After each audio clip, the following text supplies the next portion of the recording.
thank you very much for taking the time to be with us, timekeeper, and we really appreciate it. So for the people who don't really know Resonance, Yes. what makes your brand stand out? Or give us a quick introduction to the brand. Well, first of all, Resonance is from 2010. So we are 11 years old now. So we're a young brand. What really stands out from a watchmaking perspective is the fact that the basis of the brand are not a watchmaker, but the basis or the origin of the brand is industrial design. Mm-hmm. So what is industrial design? Basically, it's product design, but seen from a production point of view. So from the industry. So it's a kind of, it's creating products, but as an investment. That's a little bit my background. And so I have been working as a consultant for about 12 years until, well, I decided to try my dream basically and create my own watch brand called Resonance. So in a sense, what is then the difference in a concrete way and very simply explained is that as most brands are created by watchmakers, they start with the movement, the core of the watch, of course. That's the heart, that's the center. And that's why they start, and that's why they put their energy and their creativity and their innovations are very often concentrated around the movement. Well, you can think of many different technical things that have been developed by my colleagues, of course. And then they will put a dial and hands and case and straps, and so in the end you end up with a watch. But the core is the movement. Whereas for us at Resonance, we look at the watch from another perspective because we are not watchmakers. So we look at a watch from the perspective of the user, the one that wears the watch. So the person that has the watch on the wrist. And so we define who's that person, what does he need, what experience do we want to generate with the watch, and once we have defined that experience, we will then define the systems, the mechanics, the animations that are needed for that. And in the end, the last thing we do is, okay, then we need a movement to drive this mechanics that will generate the experience for that user. So our approach is completely the opposite way. So you're starting with the dial, let's say. You're starting with the dial, the way. We start with the person, like you. What do you want? What would you like? What experience can we offer you? And then build into the watch, and we end with the movement, because the movement needs to drive it all. So for us, the movement is more kind of motor, mechanical motor, because there are good reasons for that we do that. But so the approach is nearly the opposite, 180 degrees. And this takes us to I think that the second question that I have, the main concept, you have a rotating dial. And I think maybe you're one of the companies, let's say like 10 years ago, to build the watch that moves with time. So throughout the day, every hour, there's a new, let's say, position of the subdials, positions of the hand. So where did this idea come from? Let's say this design of functionality. Well, it's a long explanation, but I'll try to keep it short. The reason why we have this type of animation. So first of all, how does it work? Basically, we don't have hands on our watches, we have discs. And all these discs are in the same surface. So, but to give the time, they need to move. But and they are not all at the same center. So they have axle points that are situated around a main disc. So when it turns around, of course, if you don't make it turn around each other, well, you get collisions. So all these discs turn around each other, a bit like planets do, but in one layer.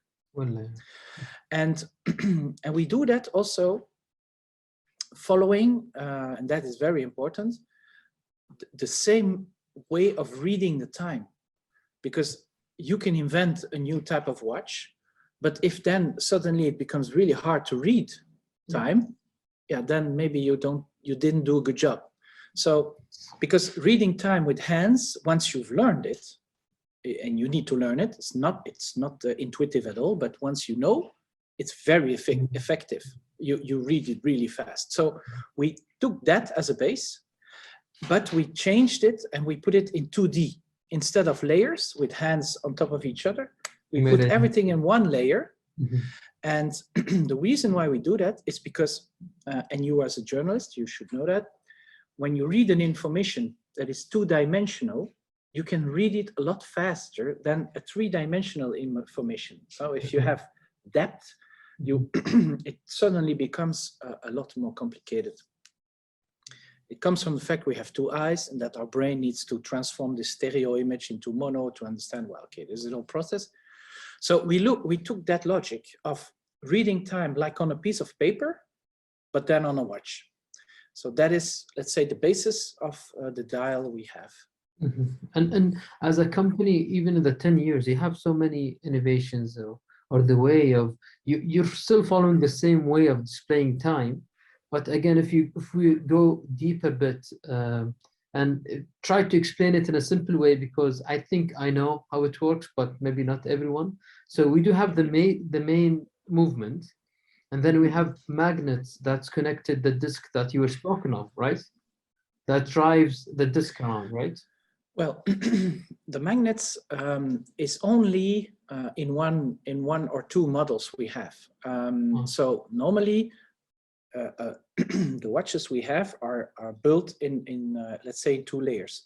We have the movement, so the mechanical movement on the bottom of the watch, and this movement is fixed in the back case of the watch, and we have a rotating back case on our watches, so there's no crown. You've probably seen that our watches don't have a crown.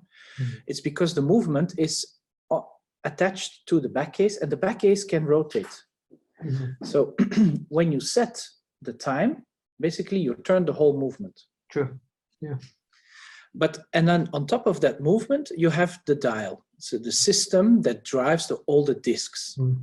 And the connection between those two is the minute shaft. So it's the minutes that comes from the movement on which we attached the main disc that rotates, and by rotating, all the others will be calculated because there's a gear system inside the dial. And so we go from about 100 components in the dial part to 300 components. Depends on the models that we have and depends on the functions, the complications, etc., etc. So, but everything is always the same. It's always based on the minutes that from the movement that drive the whole system on top.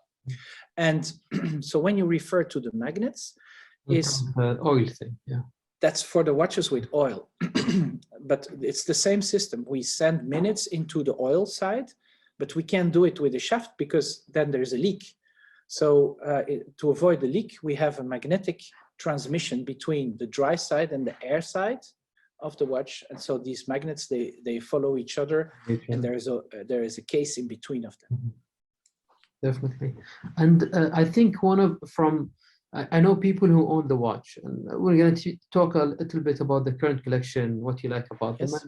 One of your latest things that you did is the e-crown.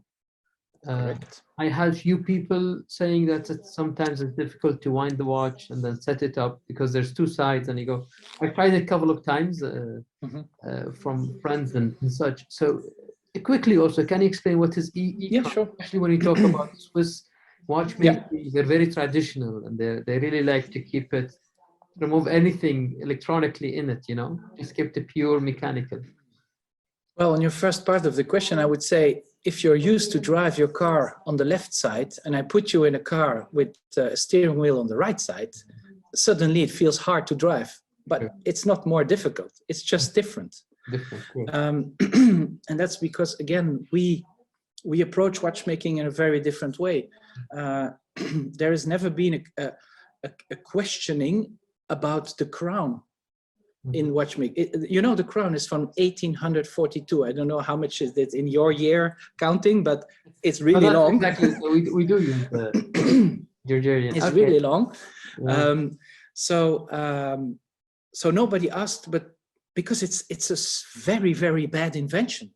If you look at it from a functional point of view, a crown is or too small, and then it's not easy to set or do something with it. It's too square sometimes. Some ladies complain they break their nails on it, but then you make it bigger, and then it's very uncomfortable.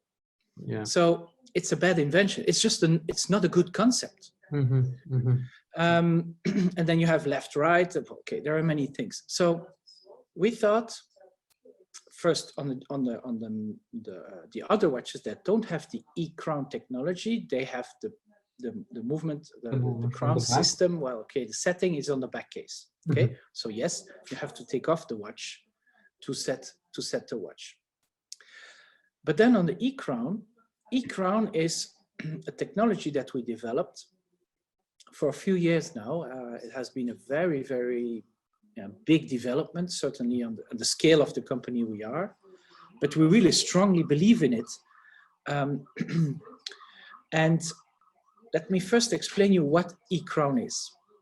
Please. Basically, e-crown is today, we equip a watch called Type 2 with this technology, and it's a digital technology. So e-crown is an electronic crown inside a mechanical watch. My apologies. So if you have a function of a normal crown is winding and setting the watch. Well, e-crown does the same, but it does it for you. You don't need to do this anymore once e-crown is installed in your Type 2. So what does that mean in a concrete way? e-crown knows the time. The digital clock inside your mechanical watch knows the perfect time. It knows UTC time. So, and it will measure the position of the mechanical hands in the watch, the position of those hands, what they are indicating, and compare this to the digital time. Of course, the digital time is always correct, but your mechanical watch could be not correct. So when it compares this, it will set automatically the hands to the right position. Okay. So that ensures you that your mechanical watch is always running right, always running correct. So the setting is done automatically. Okay. The e-crown also has 2 time zones. So you can put one city for one time zone and another city for the other time zone. And if you travel, you can switch from one to the other just by tapping the watch, and it will go to the other position, and it will set itself automatically to that other time zone. And for people who doesn't know, like, where is the energy coming from? So it's a mechanical From watch. light. Yeah, from light. Okay. So on top of the watch, on the dial, you have the discs, and some of the discs are open. They have openings. Sure. And underneath, there is a photovoltaic cell. There are 2 openings with, there are 2 cells in the watch. And so there are shutters, and these shutters, they will open to let the light in when the battery is a bit lower. This is to show you as a user, okay, please make sure that the battery is charged. So I can put it. Because the watch needs to show you this. There is no display on the watch, you know, there's no digital display. So you need to see, okay, the battery is a bit low. But you can connect it to your phone, right? You can, but you don't need to. So this watch, sorry, works perfectly independently from anything. Once you have set the time manually, because you can still do it manually. Manually, yeah. With the back case, you can manually set the time. Once you've done that, the digital clock will read out in which position you have put the hands and will digitize this, and this will become the new digital time for that time zone. So if you put off the watch for a month, you put it back on the wrist, it will automatically set the watch to the right time again, the time you have set the watch in. This can be done manually or with an application. So we have also an e-crown application that allows you to send cities for the 2 time zones in the watch. Once you've done that, there is no connection anymore. So The watch works completely independently from any device outside. So you're really questioning the hundreds of years of watchmaking. So the first thing you do, you don't want the crown. Second thing you do, we don't need the hands anymore. We don't need the three-dimensional thing, right? So like, I have a question, but I just wanna, like, in the 10 years, I know you have, in our region, unfortunately, not a lot of people know. A few years ago, I noticed some people wearing the watch, but it died down, to be honest with you. So what is the reaction of people who are into watches because they love the finishing, they love the history of the watch, they love the crown, the name Patek, just because it's Patek, you know? And this is a huge in our country. They're spending thousands to get the name Rolex. It's perfect. It's perfect. And I understand that. You know, these people, some of them will at a certain point see that the watch they have is an invention that's 200 years old, that it did not change for 50 years, probably. If you take the brands that you refer to, their watches are designed 50 years ago, basically, just roughly. The technology they use is at least 100 years old. So you can like that, I understand. I also like old cars. Myself, I'm a big fan of vintage cars, but we live in the 21st century. Ressence is a 21st century brand for 21st century people. I'm not creating watches for people that are 100 years old. I'm creating watches for people that are living today, like you, like me, like everyone here. So the question that we ask ourselves is, would we invent fine watchmaking today? What would it look like? Well, it would look like a Ressence, because we look at it from today's perspective. There is electronics today. There is digital technology. Let's not forget, before there was the crisis with the quartz in the Swiss industry, watchmaking was at the forefront of technology, of innovation. You cannot imagine. Nobody bought a watch for the craftsmanship in the 60s. Nobody. They didn't care about it. They bought a watch because it was precise. Because it was ruggedized, because it was strong, because it was good quality. But so they bought a watch for its functional aspect. And today, watchmaking, by just saying, okay, we can be more precise than quartz, so we will start to make, I would call it a kind of art of craftsmanship. True. I'm 100% okay with it, but this is not Ressence. We don't make art, we make functional watches. So the inventions, the technology that we bring is all about functionality. Because if your watch is not functional, it's not relevant for us. That's our perspective. Of course, there are other brands with other logics, and you just gave a few examples that are super successful, so they're not so bad. They're just a different, I think, a different mindset. Like, it's a completely different mindset. That's what I explained to you. We start with the user, and we don't start with the movement. So we have a different look at things. Your car is full of electronics. True. But people still love, you know, the old. They like the sound. They like the sound. They like the most people don't like so much electric cars. The people that really like cars, they don't know. They don't like electric. Maybe Ali is on the call with Porsche and all the PDK and stuff. Yeah, because we didn't hear the sound, but it would be nice.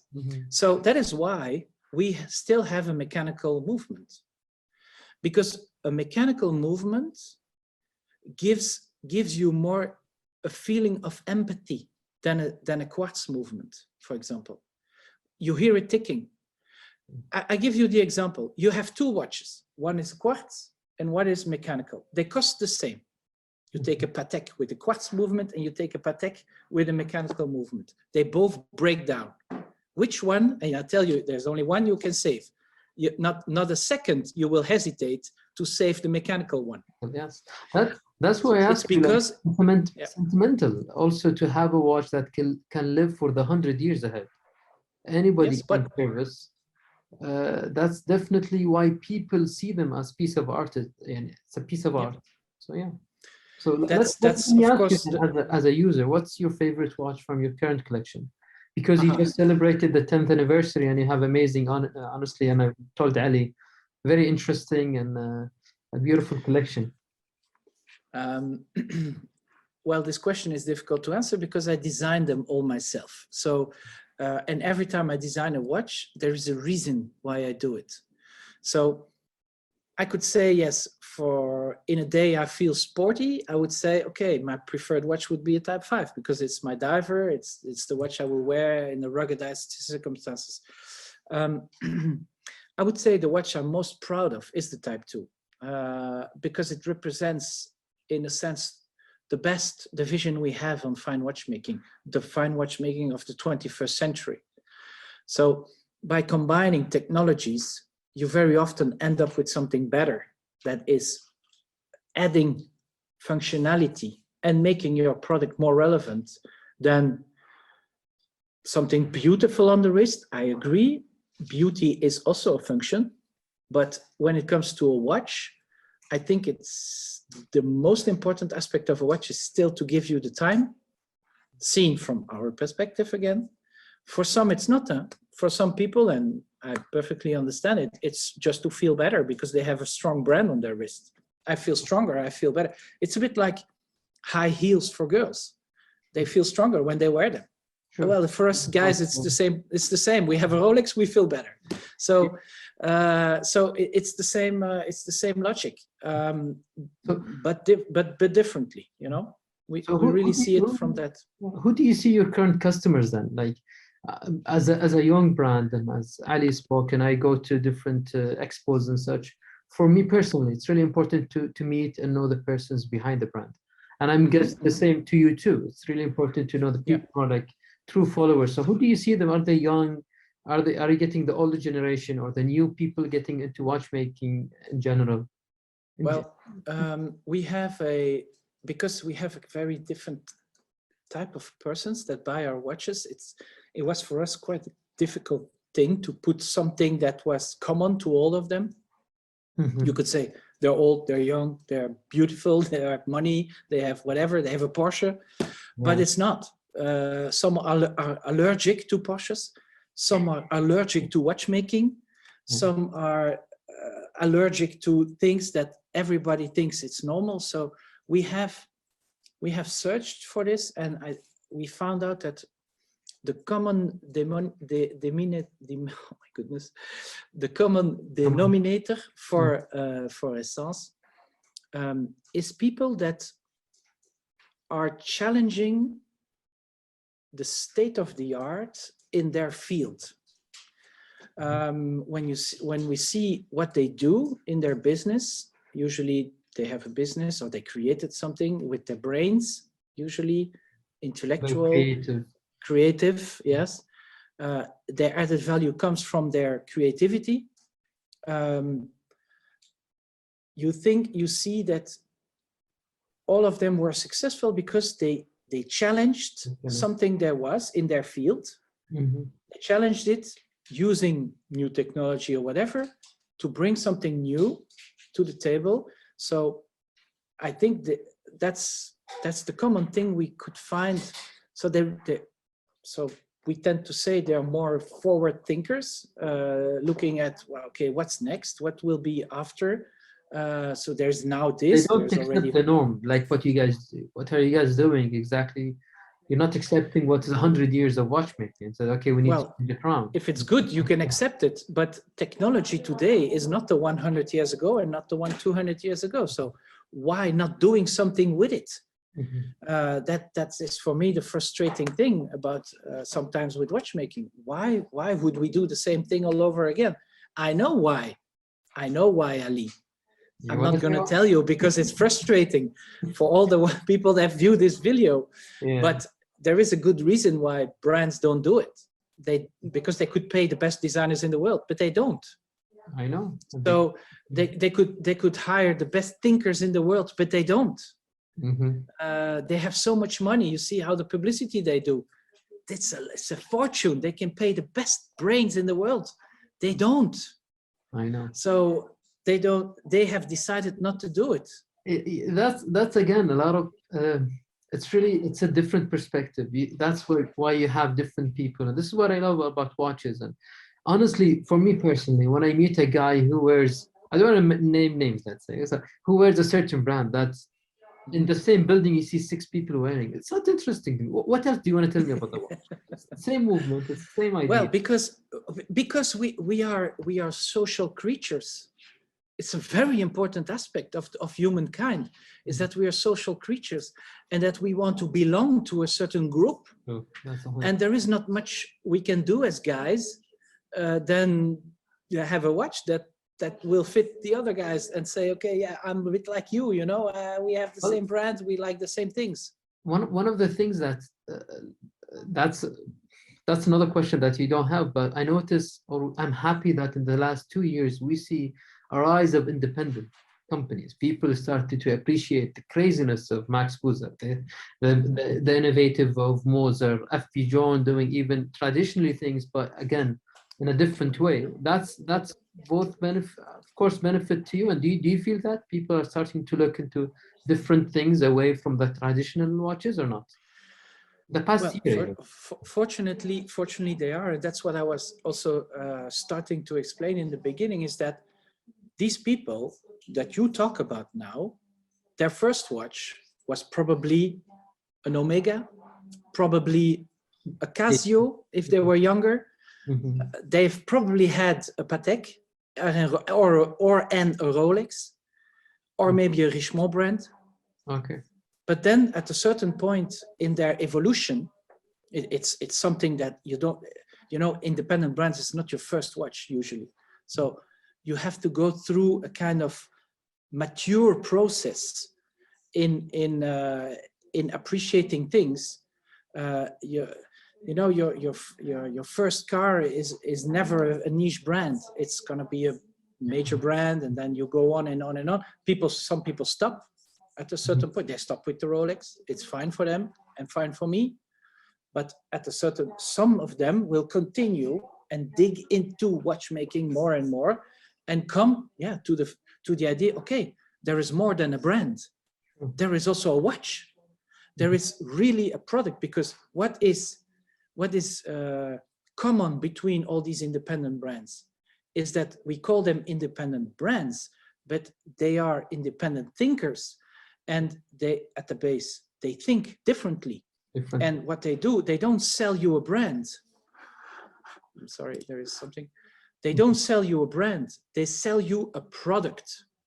Sure. So this is a completely different reason why you buy it. It's because you buy a product, you don't buy a brand.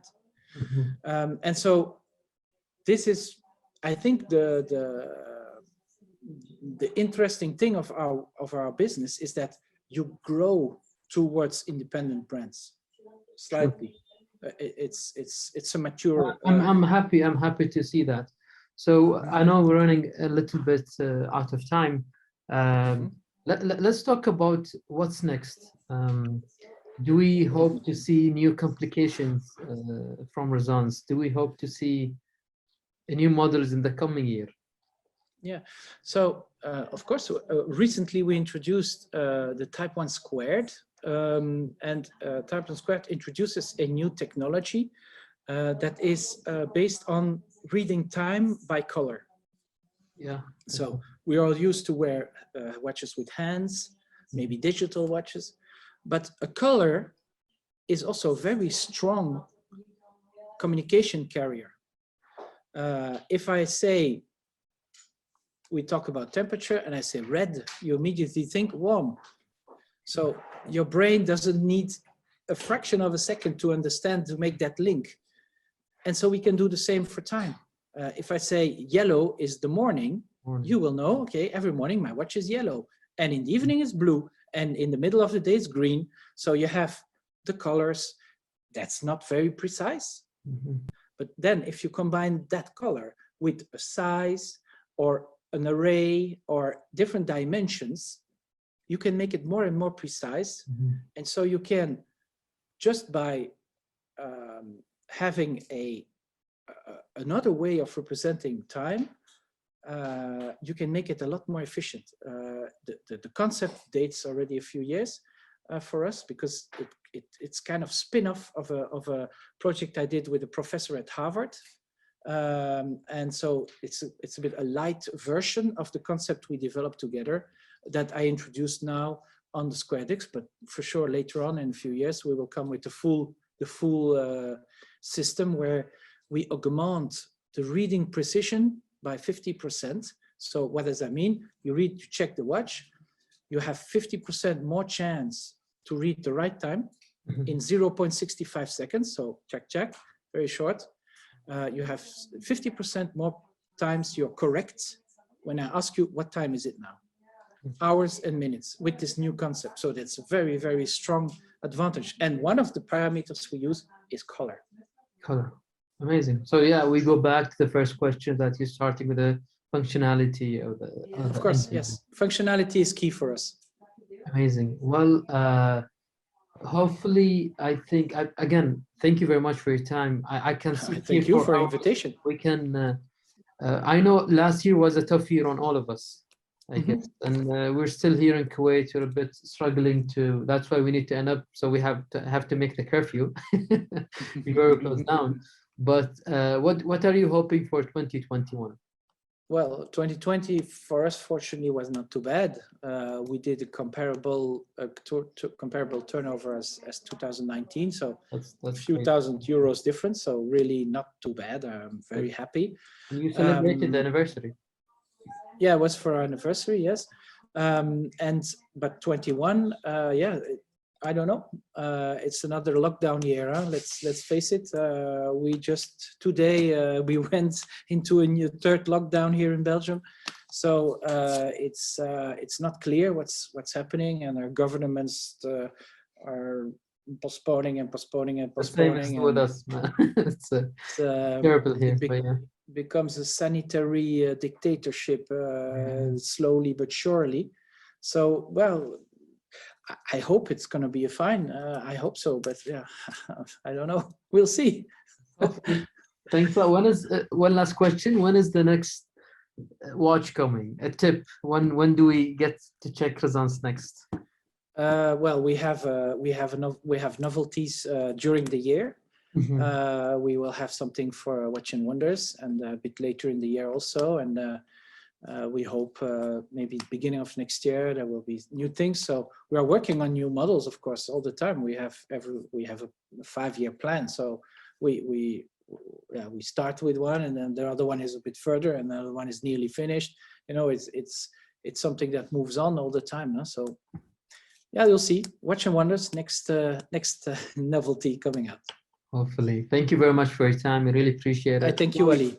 Sorry for rushing up. Next time we have a longer conversation, and hopefully we're going to do a story and a coverage on your brand in Arabic, but I will share it with Ali, and you will hopefully enjoy it. Thank you very much again. Thanks a lot. Thanks a lot. Thank you very much. Thanks, Ali. Also. Thank you for your support.